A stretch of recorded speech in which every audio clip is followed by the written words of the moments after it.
The ultimate tournament of everything. Welcome to this scouting report, where we take a look at one competitor in the vastness that is infinity and figure out why they are the best competitor you've heard about today. Couldn't have been said better, Rob. Why they? Why we? Why anyone? That's what we're here to find out. We're going to take a deep dive into one of our contestants and see exactly why they are worthy of their appearance inevitably in the very first round of the Ultimate Tournament of Everything. So, Rob, who are we going to be looking at tonight? We are going to be looking at the British Rail Class 23. That is definitely one of the classes, the 23rd of them to be exact, right between 22 and 24. And it was a class of 10 Bobo diesel electric locomotives built by the English Electric Company in 1959.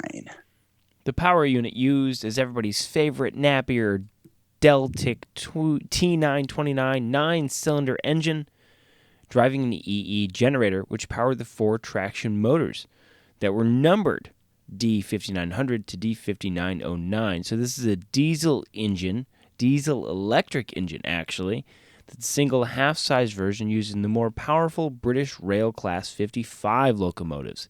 The overall design and external appearance of the Class 23 was also similar to the 55, but much shorter, leading to their nickname, the Baby Deltics.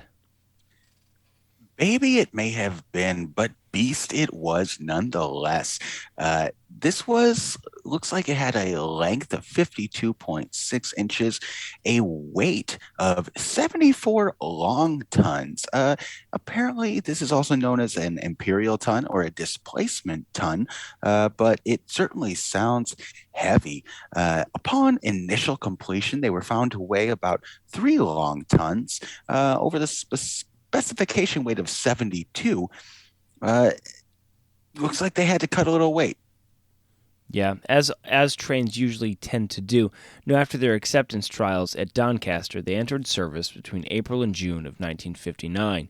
They were based at Hornsey, although at weekends were usually located at Hitchin Engine Shed, and it had been British Rail's original intention to work the locomotives across London on the widened lines, but the locomotives were found to be too heavy. They needed to cut even more weight. Yeah, again, just too beastly for their own good, but eventually they were put to work on King's Cross outer suburban duties, such as the Cambridge Buffet Express. Buffet is a great place for a heavy train to be, as well as services from King's Cross to Moorgate subsurface platforms via the widened lines. These locomotives were, though, later banned from Moorgate because of excessive exhaust smoke in the tunnels.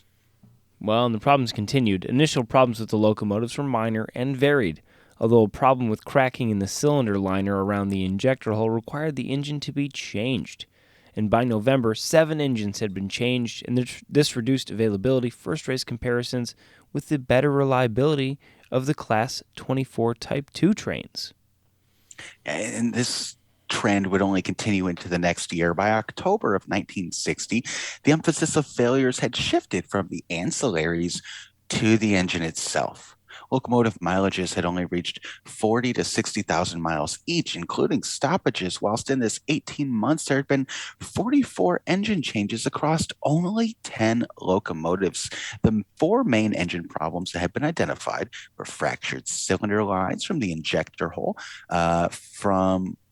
caused by both assembly distress and electrolytic corrosion. There was turbocharger bearing failures and seized pistons. Not good. By the late 60s, they'd drawn up a national traction plan whose aim was to rationalize the number and types of diesel locomotives in traffic and reduce operating costs. Now, these Baby Deltics were an obvious target. Being only a 10-strong class and still beset with operational problems, they were withdrawn between 1968 and 1971, with the last 2 on revenue-earning service being the 5905 and the 5909.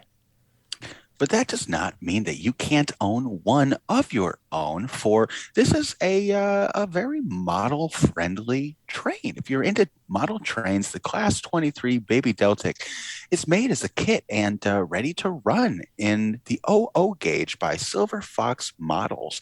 Looks like between 1960 and 65, it was available in Triple O as part of the Lone Star Treble Electric range of diecast models in both powered and unpowered versions. Did you ever collect trains as a kid? I didn't. I rode on a few, felt pretty awesome, but not quite as awesome as I'm feeling about this train's chances when it inevitably appears in the ultimate tournament of everything. The Tournament of Everything is a bracket-style show where we compare everything to everything else, and we do so Tuesdays and Thursdays where we compare 18 of Wikipedia's best competitors against each other. And every other day of the week you get a short episode like this one where we look at just one competitor and give you all their glory. That's right. You can't knock this mammoth off the tracks. So we're going to be chugging along every single day of the week, and we hope that you join us. And if you like to if you feel like earn it, if you feel like we've earned a ticket or whatever, like, subscribe, tell your friends, and don't forget to join us tomorrow for the next edition of The ultimate tournament of everything.